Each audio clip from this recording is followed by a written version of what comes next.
Hello and welcome to our brand new course on our channel, Composites Manufacturing Methods. This is the first video in a series designed to take you through intricate world of composites manufacturing.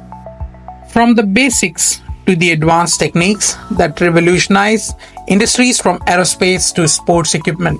If you have ever been curious about how materials like carbon fiber composites are made, you are in the right place.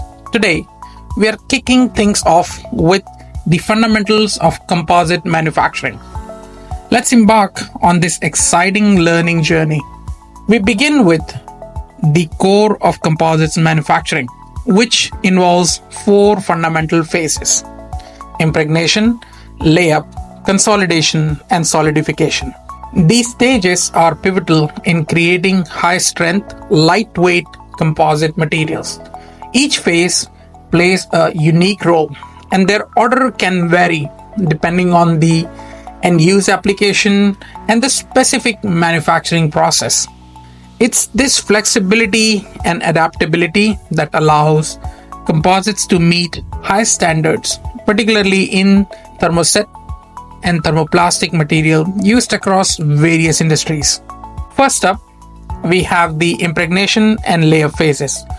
Impregnation is where the magic starts, with dry fiber being soaked in resin to create what's known as a lamina. This can be done through various methods, including automated system that ensures an even distribution of resin, or doing it just by hand, putting down a dry fabric and using a brush to spread the resin.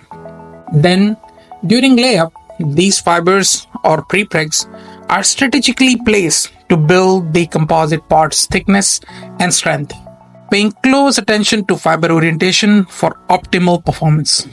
This step is crucial, whether done manually or through advanced automated fiber placement systems. Next, we move to consolidation and solidification. Consolidation involves applying pressure to transform discrete plies into a single monolithic structure, ensuring the removal of any void and achieving the correct dimensional tolerance. This can be done through vacuum, compaction, or pressing techniques. Following consolidation, we have solidification, where the composite material cures and hardens.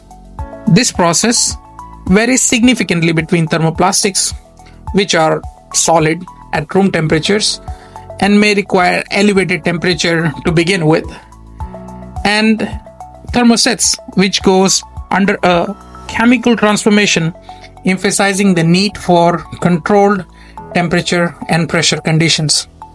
To wrap up, it's clear that the process of manufacturing composites is intricate and varies widely depending on the material used and the final application. From aerospace to recreational sports, the precise sequence and method of impregnation, layup, consolidation, and solidification are tailored to meet stringent requirements and achieve unparalleled material performance. This adaptability is what makes composites manufacturing both a science and an art. That concludes our introduction to composite manufacturing and the first installment of our Composite Manufacturing Methods course. We have only begun to uncover the complexities of this field. For those hungry for more, make sure to visit our website where we delve deeper into everything we discussed today. And stay tuned. We have a lineup of videos coming your way, diving into more specialized technique and insight into the world of composite manufacturing. Don't forget to like, subscribe, and hit the notification to stay up to date on all our future releases. Thanks for starting this journey with us. See you in the next video.